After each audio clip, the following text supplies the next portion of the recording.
el sistema escolar logra su máxima expansión a mediados del siglo XX y, derrocado el peronismo, comienza la crisis. Lo llama la crisis de la escuela pública. De la segunda mitad del siglo XX, este modelo fundacional, la llamada escuela pública, entra en una crisis que avanza, que lamentablemente avanza, ¿no? Digamos que, insisto, no linealmente, no directamente, pero levantando la vista y mirando 50 años, uno puede ver el avance de esto. Ante este diagnóstico generalizado de la crisis del modelo de la escuela pública, de la crisis del CIPSE, se presentan en el escenario, o lo que sigue siendo el correcto, que lo que hay que hacer es, la crisis es coyuntural, no es que el modelo es malo, sino que está funcionando mal. Hay que volver a establecer, hay que volver a plantear un canon, este canon fundacional, y que la solución a la crisis educativa pasaría por restablecer aquel canon fundacional. En el mejor de los casos, las posiciones más progresistas dentro de esta tendencia van a pensar que no solo hay que restablecerlo, sino que hay que modernizarlo. Pero van a plantear que si volvemos al modelo fundacional, la crisis se soluciona. ¿Cuáles son los 4 elementos que constituyen el modelo fundacional? 3 muy importantes y uno como una patita. Hay que volver a una escuela primaria donde rija la ley 1420. ¿Sí? Si volvemos a una escuela primaria donde impera la ley 1420. En todo caso, si ustedes quieren, las posiciones más modernizadoras, como decía, una ley 1420 tamizada por la escuela nueva. Volvamos a una escuela secundaria al bachillerato humanista enciclopedista. No hay mejor escuela secundaria que el bachillerato, no hay mejor escuela secundaria que la que da una buena base, no hay mejor escuela secundaria que la que da una cultura general, ¿no? El modelo enciclopedista. Amadeo Jacques, cuando fundaba el Colegio Nacional de Buenos Aires, la que a mí me parece la mejor definición de enciclopedismo que conozco, ¿no? Jacques decía que el egresado de escuela media debía ser alguien que supiera de todo un poco y de nada mucho, muy grande y un poquito de cada cosa, ¿sí? Volvamos no hay mejor escuela secundaria que el bachillerato. En todo caso, modernicémoslo, que en literatura no solo lean a la Cipreste de Ita, sino que también lean a Cortázar, que en física aprendan un poquito más, no se queden en Newton, si por lo menos avancen sobre Einstein. Pero no se cuestiona el modelo fundacional del currículum enciclopedista humanista. Esta sería como la segunda pata, la primera. Y la tercera, la universidad con la reforma del 18. ¿Sí? La cuarta pata, en menor medida, es la formación docente con el normalismo. Si volvemos, esta posición dice, si volviéramos a una escuela primaria donde rija la ley 1420, una escuela secundaria donde rija el currículum humanista enciclopedista, una universidad donde rija la reforma del 18 y una formación docente, esto en menor valor, donde rija el normalismo, la crisis se soluciona. El modelo ya está, por eso planteo esta lectura va a decir que la crisis es coyuntural, no es estructural. No es que el modelo es malo, es que está funcionando mal. Debemos volver a aquel modelo fundacional. No tengo mucho más que agregar de esta línea, porque verán que es bastante repetitiva, ¿no? Es nostálgica en algún lado, ¿no? Imagina que no hay mejor futuro que el pasado. No puede, tal vez, no puede, está un poco limitada a pensar nuevos horizontes, a pensar nuevos futuros, ¿no? Plantea la idea de la vuelta a modelos canónicos. Por supuesto, esto ha sido muy importante, tiene muchas líneas, pero esta idea de no poder comprender la crisis en clave estructural, no poder imaginar nuevas posiciones, sino simplemente limitarlo a la modernización. A la segunda posición, llamábamos la modernización excluyente. Hoy en realidad la categoría no me gusta, la voy a seguir usando, habría que revisarla. Pero estamos planteando una línea política pedagógica que sí va a creer que la crisis es estructural y no coyuntural. Esto es que va a plantear que para bien o para mal el sistema fundacional se agotó. No da respuestas no porque está funcionando mal, sino porque no puede, porque se ha agotado este modelo fundacional. Va a proponer entonces posiciones de realmente cambio, reforma, renovación, va a intentar modernizar en clave de renovar, de cambiar, de fundar otra cuestión, pero la llamo excluyente, porque la característica principal de esta posición político-pedagógica va a ser, esto es complicado de explicar, pero creo que es bien rico. Una de las características del modelo fundacional, y esto creo que también se deducía del trabajo de Silvia, es que la distribución de capital simbólico, de capital cultural que el sistema educativo hizo en la Argentina fue una distribución mucho más equitativa y democrática que la distribución de capital económico que sea el sistema productivo. ¿Se entiende?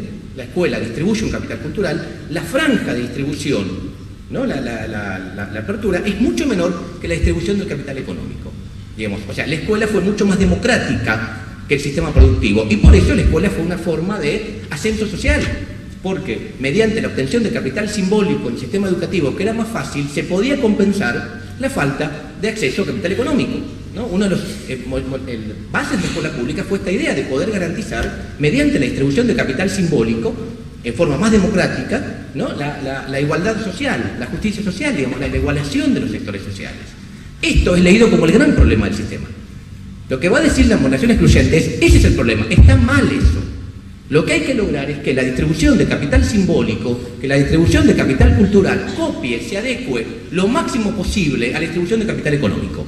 Por supuesto, estas posiciones claramente se articularon con posiciones económicas que además pensaban que la distribución de capital económico debía ser también más desigual de lo que era, ¿no? Pero tampoco lo decían así, no van a encontrar esto. Lo que dicen son las demandas del mercado, la globalización, nunca dicen distribuyamos saber para que se reproduzcan, digamos, pero uno puede ver cómo la crítica central al sistema es que esa distribución de cultura debería subordinarse a la distribución de riqueza.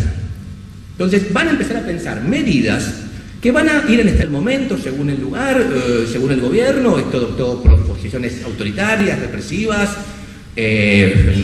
privatistas, tecnocráticas, hasta saber el final. Probablemente su triunfo en la década del 90 con la propuesta neoliberal, digamos, tratando de pensar la reforma neoliberal en una larga duración, digamos, donde poder que esta línea ya viene antes, digamos, pensando en una reforma fundacional con estas lógicas.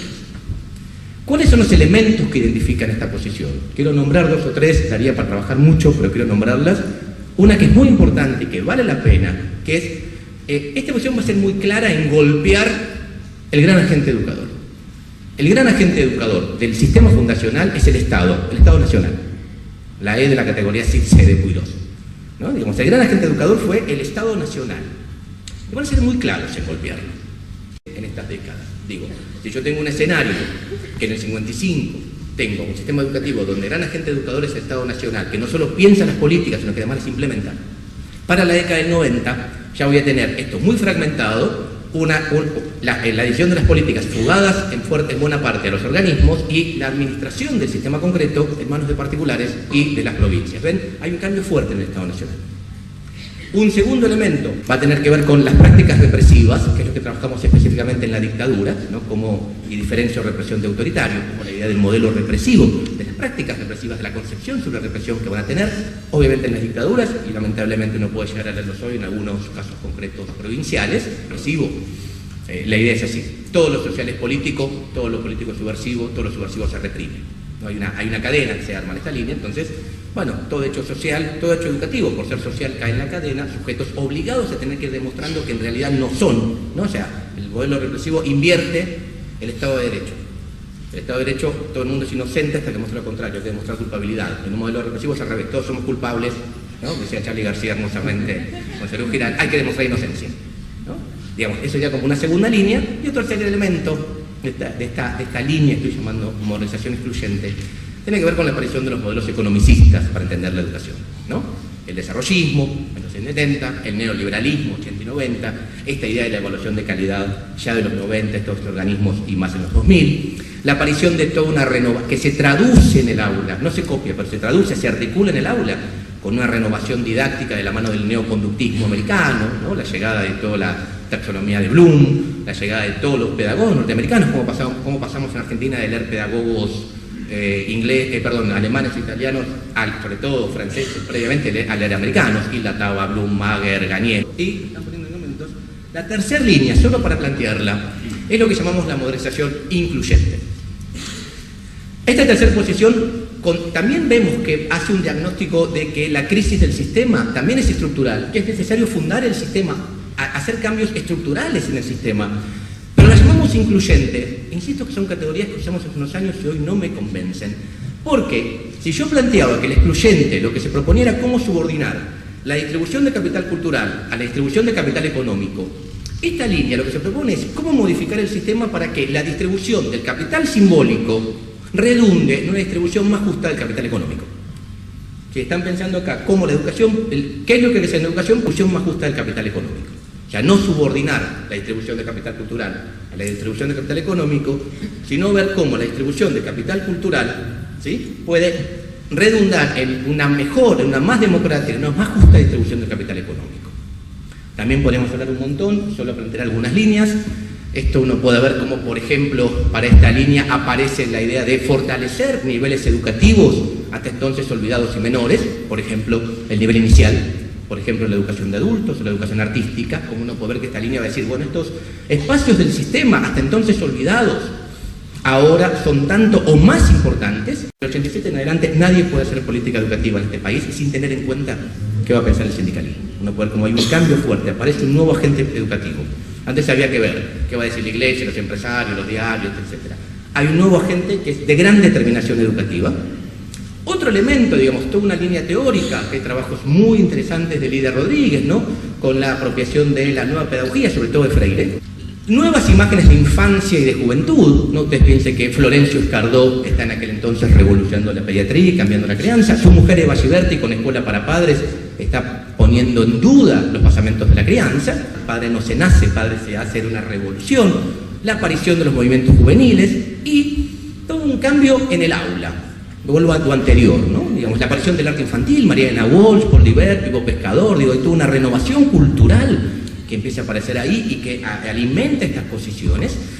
Y el cambio en el aula, uno puede ver como también hay otro aula, ¿no? Hay toda una entrada en la psicología social, mucho Pichón Rivière, mucho líder negativo, mucho emergente, mucha asamblea de grado, ¿no? Un aula que, un maestro que empieza, o una maestra que empieza a ordenar el aula en una clave que no es ni la escuela nueva, ni el modelo normalista, ni la escuela nueva individualista, ni el tecnocrático de los objetivos de Gañez, sino mucho con la dinámica grupal, con trabajar en grupo, con la recreación, todo un cambio en la lógica de la educación física, de la recreación, la aparición de la expresión, de la recreación, del campamento, del sal de ahí chivita chivita, de algún baño en el fondo de la mar, digamos, hay toda una... No se rían, digo, no es poca cosa, hay toda una renovación ahí. No es lo mismo que los chicos canten cantos patrióticos o, no sé, la marcha del deporte, que ahora canten Ayumbalde, digamos que maestros, Espinosa, Müller, ¿no? Que toman el campamento de los scouts, que van con 200 pibes de campamento, le quitan la lógica militar y le ponen la lógica comunitaria, ¿no? Carpa 1 fogón, carpa 2 leña, carpa 3 desayuno.